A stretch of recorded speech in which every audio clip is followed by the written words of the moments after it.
Regardez-les, admirez-les. Prosternez-vous devant ces idoles de verre que le système vous force à vénérer. Vous passez vos journées à disséquer les routines matinales des milliardaires, à boire de l'eau tiède citronnée à 5 heures du matin parce qu'un gourou de la Silicon Valley vous a juré que c'était là le secret de son empire. C'est pathétique.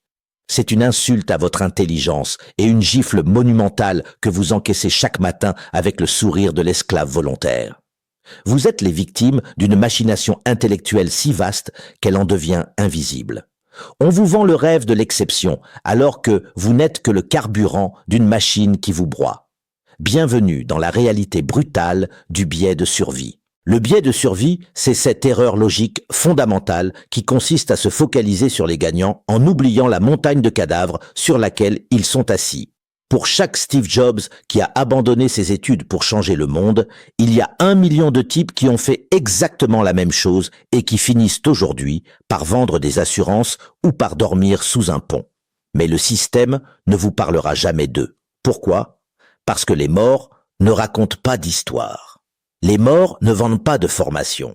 Les morts n'alimentent pas le moteur de l'espoir qui vous maintient dans votre servitude productive. Imaginez un instant un champ de bataille après une charge héroïque. Vous voyez un seul soldat debout, couvert de sang, brandissant son drapeau. Vous accourez vers lui et vous lui demandez son secret. Il vous répond avec arrogance « J'ai couru tout droit, j'ai crié très fort et je n'ai jamais baissé les yeux. » Et vous, dans votre naïveté criminelle, vous notez religieusement ses conseils en pensant que c'est la recette de l'invincibilité.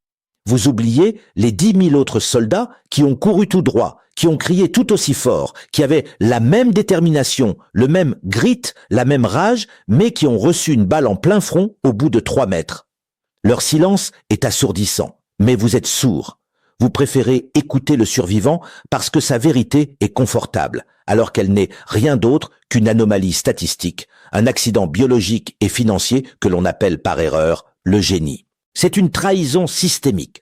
On vous fait croire que le succès est une équation mathématique simple, alors que c'est une loterie truquée où les règles changent en cours de route. On vous parle de persévérance, on vous parle de vision, on vous parle de travail acharné. Mais personne ne vous parle de la chance insolente, du timing miraculeux ou de l'asymétrie brutale de Taleb. Nassim Nicholas. Taleb nous a pourtant prévenus. Nous sommes dupés par le hasard, mais votre ego refuse de l'entendre. Vous voulez croire que vous avez le contrôle. Vous voulez croire que si vous travaillez assez dur, le monde vous devra quelque chose. Quelle blague! Le monde ne vous doit rien. Le monde est une machine thermique qui cherche à atteindre l'équilibre, et dans cet équilibre, vous êtes la poussière, pas le diamant. Ce que vous appelez succès n'est souvent qu'un signe noir que l'on a tenté de rationaliser après coup. Les milliardaires que vous suivez sont comme des gagnants du loto qui tenteraient de vous expliquer leur technique de remplissage de grilles. Ils sont persuadés d'avoir une méthode alors qu'ils n'ont eu que de la chance. Ils réécrivent leur propre histoire pour se donner le beau rôle, pour transformer un coup de dé en un destin héroïque. C'est une forme de domination totale. Ils ne possèdent pas seulement l'argent, ils possèdent aussi le récit de la vérité. Et vous consommez ce récit comme une drogue, espérant que l'effet de la dopamine vous fera oublier que vous êtes coincé dans une boucle de médiocrité dont vous n'avez même pas conscience. Vous êtes en train de suivre une carte qui ne correspond à aucun terrain réel. Vous analysez les trajectoires de ceux qui ont traversé un champ de mines sans exploser, et vous en déduisez que les mines n'existent pas ou que ces hommes ont un détecteur de métaux intégré dans l'âme. C'est une folie furieuse. Vous ignorez les lambeaux de chair de ceux qui ont échoué car ils ne font pas de couverture de magazine. Ce biais de survie est le ciment de l'esclavage moderne. Il maintient l'espoir chez ceux qui devraient être en train de se révolter. On vous donne juste assez d'exemples de réussite exceptionnelle pour vous empêcher de voir la règle générale de l'échec structurel. On vous maintient dans l'illusion que la porte est ouverte, alors qu'elle est blindée et que vous n'avez pas la clé. Mais pourquoi le système tient-il tant à ce que vous restiez aveugle? Pourquoi cette obsession de mettre en avant des parcours atypiques comme s'ils étaient des modèles reproductibles? C'est ici que la manipulation devient chirurgicale. Si vous croyez que le succès dépend uniquement de votre grit, de votre effort et de votre compétence, alors vous portez seul la responsabilité de votre pauvreté. Si vous échouez, ce n'est pas le système qui est injuste, c'est vous qui n'avez pas assez travaillé, c'est vous qui n'avez pas assez manifesté votre richesse. C'est le coup de maître ultime des architectes de cette société. Transformer l'injustice statistique en une faute morale individuelle. Vous commencez à comprendre, le mensonge est si profond qu'il est devenu votre propre voix intérieure. Vous vous auto-flagellez en regardant les photos Instagram de jet-setters en vous disant que vous avez raté quelque chose. Mais ce que vous avez raté, ce n'est pas une opportunité, c'est la compréhension de la structure même du monde. Vous êtes en train de jouer une partie d'échecs contre un ordinateur qui a déjà calculé votre défaite et vous vous demandez encore si vous devriez déplacer votre pion d'une ou deux cases. La vérité est plus sombre. La vérité est que la plupart de ces idoles sont des imposteurs de la logique. Ils utilisent l'équation du grit pour valider leur supériorité, mais ils oublient de mentionner les variables cachées, l'héritage, les réseaux occultes et cette monstrueuse part d'aléas qu'ils tentent désespérément de camoufler sous le nom de stratégie. Ils vous disent de prendre des risques parce qu'ils sont les seuls à avoir survécu à la chute. C'est comme demander à un homme qui a survécu à une chute du 50e étage s'il recommande de sauter par la fenêtre. Il vous dira que la vue est magnifique et que l'air est pur. Mais il ne vous dira pas ce que ça fait de s'écraser sur le béton. Et le pire dans tout ça, c'est que même si vous comprenez le biais de survie, vous n'êtes pas encore sauvé. Car il existe une autre couche à ce mensonge. Une boucle de rétroaction encore plus vicieuse que Ray Dalio lui-même n'oserait pas vous décrire avec une telle crudité.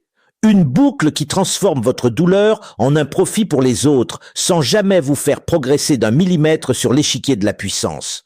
Vous pensez que la réflexion après la douleur mène au progrès? Laissez-moi vous rire au nez. Pour la plupart d'entre vous, la douleur ne mène qu'à une douleur plus grande, car vous réfléchissez avec des outils qui sont eux-mêmes corrompus. Vous essayez de réparer une machine complexe avec un marteau en plastique. Vous voulez savoir ce qui se cache réellement derrière la machine de Dalio quand elle est appliquée à ceux qui n'ont rien? Vous voulez comprendre pourquoi votre sueur ne se transformera jamais en or, peu importe la force avec laquelle vous frottez? Préparez-vous, car ce que je vais vous révéler sur l'asymétrie de la réussite va réduire en cendres tout ce que vous pensiez savoir sur le mérite. La suite va vous faire regretter d'avoir ouvert les yeux. Ray Dalio vous a menti, ou plutôt, il vous a dit sa vérité de prédateur du sommet, celle qui ne s'applique pas à la proie que vous êtes. Il vous parle de sa machine. Il vous dit de vous voir comme un ingénieur ajustant les rouages d'un mécanisme complexe, de transformer chaque échec en une donnée froide.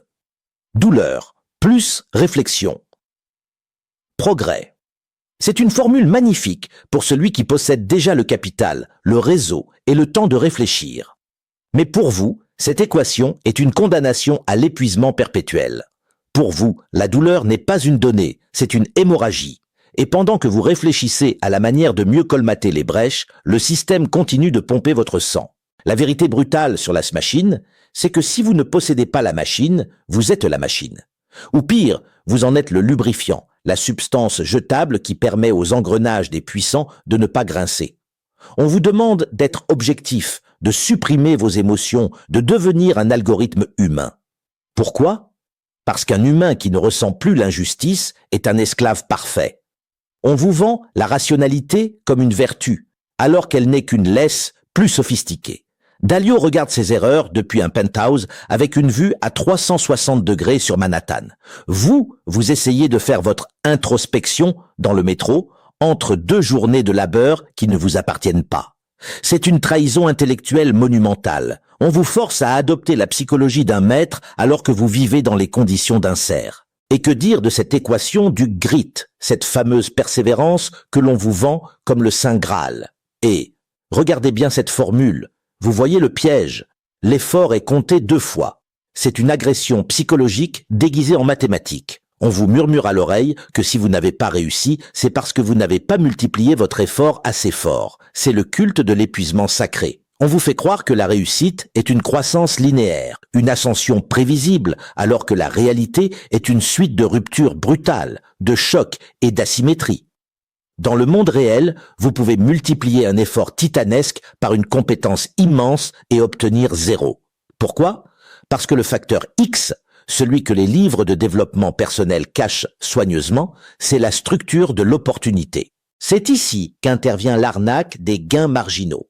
On vous bombarde de conseils sur votre hygiène de vie, sur la qualité de votre literie, sur l'optimisation de votre sommeil à la minute près. On vous cite l'exemple des conteneurs peints en blanc pour économiser de l'énergie ou de l'équipe de cyclisme britannique qui a tout gagné en changeant de gel douche. C'est une manipulation de masse. On vous force à vous concentrer sur les 1% d'amélioration possible pour vous empêcher de voir que les 99% de la structure sont contre vous. C'est comme repeindre les murs d'une cellule de prison en blanc cassé pour se sentir plus productif. C'est pathétique. L'élite se moque de vos routines de sommeil. Ils ne gagnent pas parce qu'ils dorment mieux que vous. Ils gagnent parce qu'ils possèdent les banques, les algorithmes et les lois. Ils vous vendent l'optimisation marginale pour que vous restiez occupé à polir vos chaînes pendant qu'ils construisent des empires sur votre dos. Nassim Taleb a jeté un pavé dans cette mare de mensonges avec le concept du signe noir et de l'asymétrie. Le succès, le vrai, celui qui déplace les montagnes de billets n'est pas le résultat d'une accumulation lente et pénible de petits progrès. C'est un événement extrême, imprévisible et massif. C'est une asymétrie positive où un petit investissement, un petit risque rapporte des millions de fois la mise. Mais on ne vous apprend pas à chasser les signes noirs.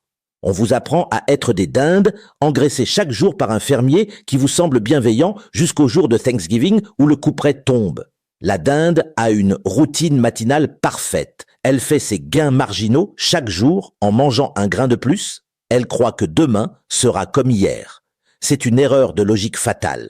Vous êtes les dindes du système financier et vos gourous sont les fermiers qui vous apprennent à mieux picorer. Le code secret de la richesse n'est pas dans le travail acharné, mais dans la compréhension de l'asymétrie du risque. Les riches ne travaillent pas plus dur que vous. Ils prennent des risques où ils ne peuvent perdre qu'un peu, mais gagner énormément. Vous faites l'inverse. Vous prenez des risques symétriques ou, pire, des risques où vous pouvez perdre tout votre temps et toute votre santé pour un gain minime et plafonné. C'est de l'esclavage moderne pur et simple. Vous échangez votre ressource la plus précieuse, votre temps de vie fini, contre une monnaie qui se dévalue chaque seconde par l'inflation. Vous êtes dans une boucle de rétroaction négative où chaque pas en avant vous coûte 2 pas en arrière. Vous voulez la preuve de cette domination totale ? Regardez comment on traite l'échec. Pour un milliardaire, l'échec est une leçon financée par les autres, souvent par les impôts ou les investisseurs. Pour vous, l'échec est une condamnation sociale, une spirale de dette et une honte indélébile. Le système a créé une asymétrie de la conséquence. Ils ont le droit à l'erreur, vous avez l'obligation de la perfection dans la médiocrité. Et on vous fait croire, par le biais de survie, que si vous échouez, c'est que vous n'avez pas assez réfléchi selon la boucle de Dalio. C'est un mensonge systémique conçu pour vous briser le moral et vous maintenir dans une quête sans fin d'auto-amélioration alors que c'est le système qu'il faudrait démanteler. Mais attendez, car le mensonge va encore plus loin. Vous pensez que si vous atteignez enfin cette compétence suprême, la porte s'ouvrira. Vous n'avez aucune idée de la noirceur du mécanisme qui décide réellement de qui passe et de qui reste à la porte. Vous ignorez tout de la sélection négative et du coût réel de l'entrée dans le cercle des prédateurs. Ce que je vais vous révéler sur la face cachée du talent et sur la manière dont les réseaux de pouvoir utilisent votre grit contre vous-même va vous faire vomir vos certitudes. Vous pensiez avoir touché le fond du cynisme. Nous ne venons que de gratter la surface de la pourriture. La suite va vous montrer pourquoi votre talent est en réalité votre plus grande prison. Le talent est une malédiction. Une prison invisible dont les barreaux sont forgés par vos propres capacités. On vous a bassiné les oreilles avec l'idée que votre don, votre expertise ou votre intelligence serait votre ticket de sortie vers la liberté financière. Quelle vaste fumisterie! Dans l'architecture de l'esclavage moderne, le talent n'est pas un levier, c'est une attache. Si vous êtes exceptionnellement bon pour coder, pour vendre ou pour analyser des données, le système fera tout pour que vous restiez exactement à cette place, à produire de la valeur pour ceux qui, eux, n'ont aucun talent particulier, si ce n'est celui de posséder les vannes de la distribution. C'est la trahison originelle du mérite. On vous encourage à devenir une compétence pour mieux vous transformer en commodité. Reprenons cette équation du grit que les psychologues de pacotille adorent citer. Il s'arrête là, avec un sourire satisfait, comme s'il venait de découvrir le feu. Mais regardez ce qui se passe réellement dans les entrailles de la machine.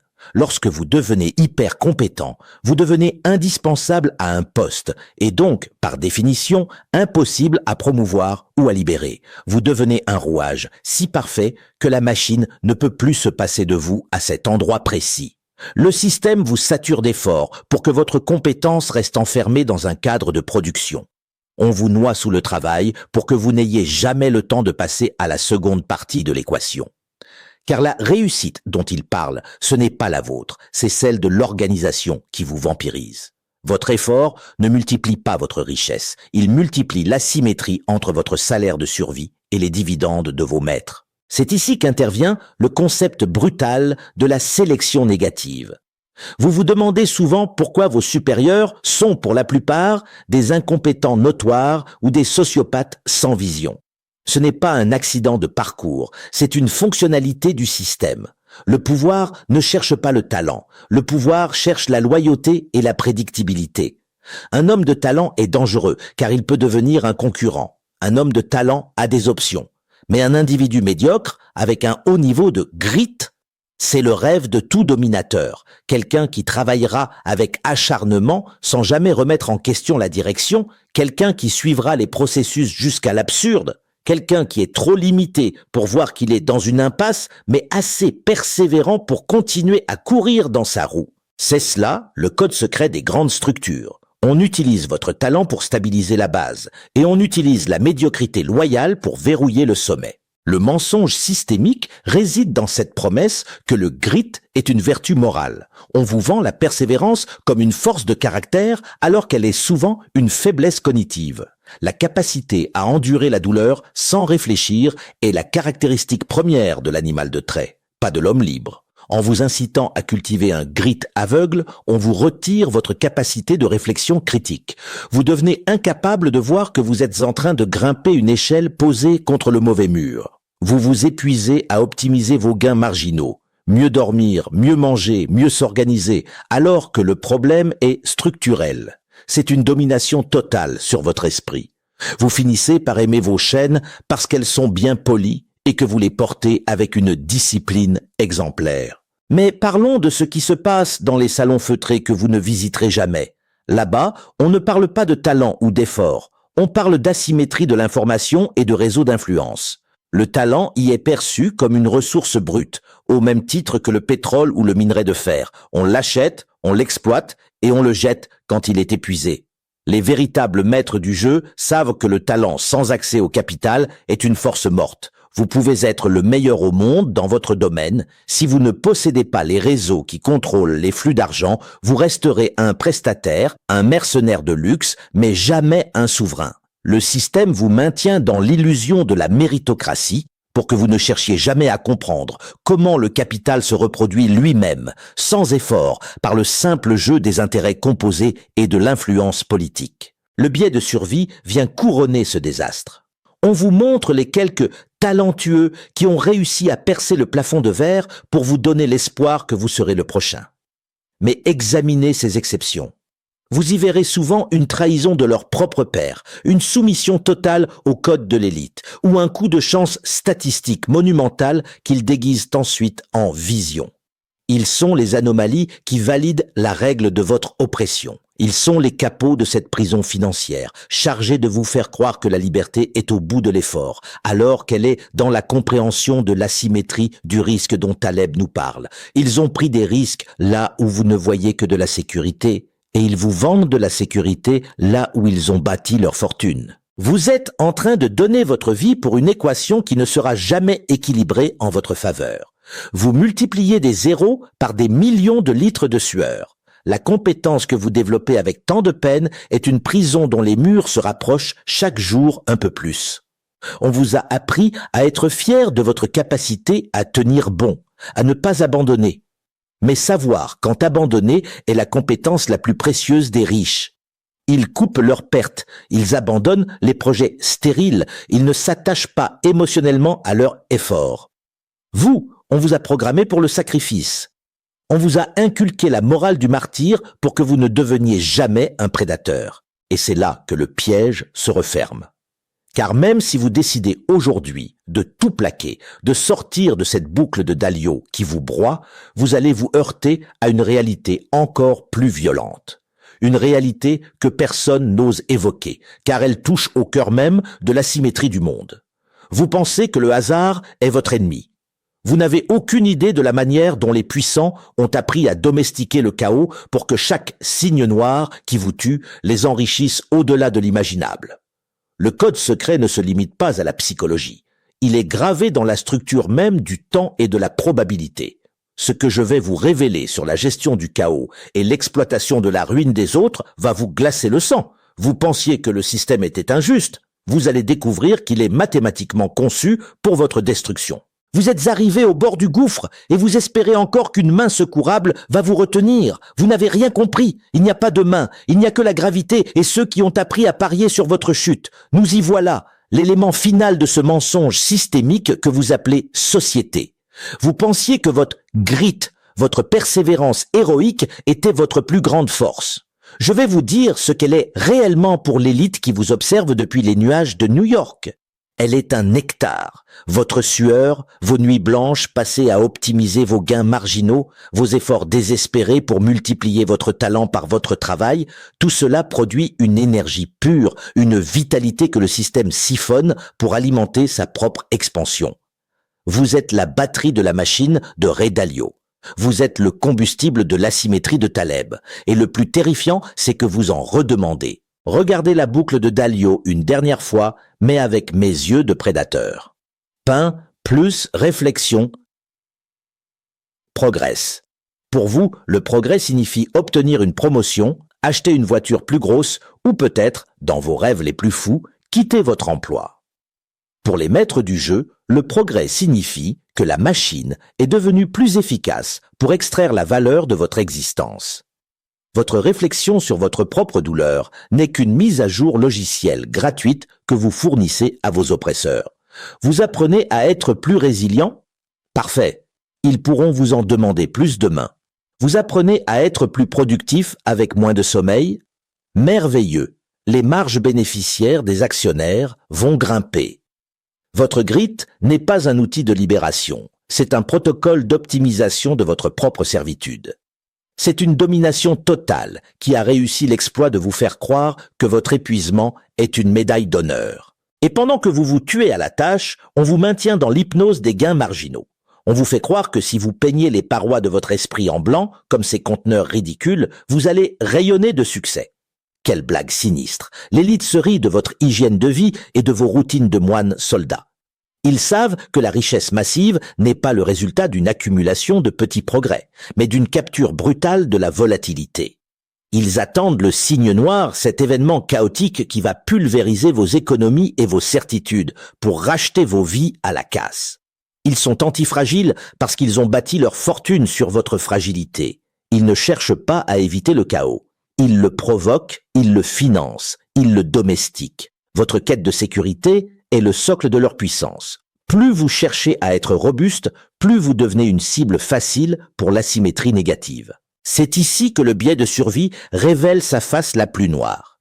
Les idoles que vous vénérez, ces milliardaires self-made, sont les gardiens du temple de ce mensonge. Ils sont là pour vous prouver que c'est possible, pour que vous ne cessiez jamais de pédaler dans la roue. Ils sont les exceptions statistiques que le système utilise comme appât. On vous cache la montagne de cadavres financiers, les millions de destins brisés qui ont suivi les mêmes conseils, les mêmes routines, le même grit, mais qui ont été balayés par le hasard. Le code secret de la richesse est un code de trahison, trahison de la logique, trahison de la morale commune, et surtout, trahison de votre propre humanité. Pour devenir un prédateur, il faut cesser de croire au mérite. Il faut cesser de croire que le monde est juste. Il faut accepter que votre succès sera bâti sur l'asymétrie, c'est-à-dire sur l'exploitation d'une faille dont les autres n'ont pas conscience. Le mensonge systémique est arrivé à son apogée. Vous avez maintenant toutes les pièces du puzzle, l'équation truquée du grit, la boucle de Dalio qui vous transforme en composant électronique, l'asymétrie de Taleb qui enrichit les maîtres lors des crises et ce biais de survie qui vous aveugle. Vous êtes face à un miroir brisé. Vous pouvez choisir de recoller les morceaux et de retourner à votre vie de dinde bien nourrie en espérant que le boucher vous oubliera cette année. Ou vous pouvez choisir de regarder la vérité en face avec toute la brutalité qu'elle impose. Mais sachez une chose, une fois que vous avez vu les engrenages de la machine, vous ne pouvez plus jamais prétendre que vous êtes libre en y restant. La liberté n'est pas dans l'amélioration de votre sort au sein de la machine, elle est dans le sabotage de la machine elle-même. La plupart d'entre vous fermeront cette vidéo et retourneront à leur routine. Vous irez acheter un nouveau matelas pour optimiser votre sommeil. Vous boirez votre eau citronnée et vous retournerez travailler avec un grit renouvelé, persuadé que cette fois, c'est la bonne. Vous êtes les esclaves parfaits parce que vous êtes fiers de l'être. Mais pour les quelques-uns, les rares individus qui ont senti le froid glacial de la vérité dans leurs os, le chemin commence maintenant. Ce chemin ne ressemble pas à ce que vous avez lu dans les livres. Il est sombre, il est immoral selon les standards de la masse et il exige une perte totale de votre ancienne identité. Vous ne pouvez pas devenir un loup tout en gardant l'âme d'une brebis. L'algorithme du succès ne pardonne pas. Il ne récompense pas les gentils, il ne récompense pas les travailleurs, il récompense ceux qui comprennent la structure de la réalité et qui osent l'exploiter sans trembler. Vous pensiez que je vous donnerais une méthode?